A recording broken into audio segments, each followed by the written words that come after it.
Okay, so we're doing things a little bit differently this year. We're going to draw the code green. Scott's our witness here. But I just wanted to make it clear that it's probably going to be Jim Smith because it's pretty clear from the chart that Tim's given me that he's gotten literally, what, 5 or 6 times as much as anybody else. So great job, Jim. Thank you. In terms of sales, Nick D'Antonio had the most, so he's a plausible winner here.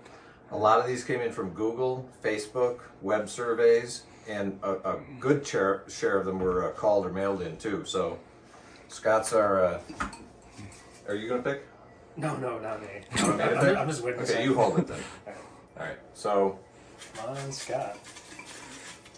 Fishbowl, lose that one.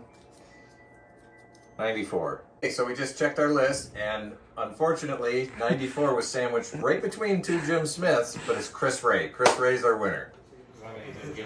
Sure. Hey, we got the code green winners in this room.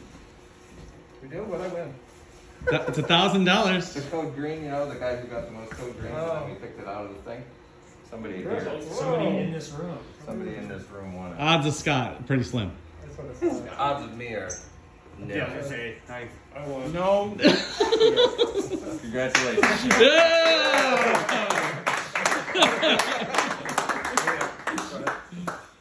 Good No job. kidding. Thank you very much. Oh shit! I'm sorry, Chris. Chris, that's $0. COVID year. $100. Yeah, it's supposed to be 10. That's one of the decimal points. You get 1,000 hands.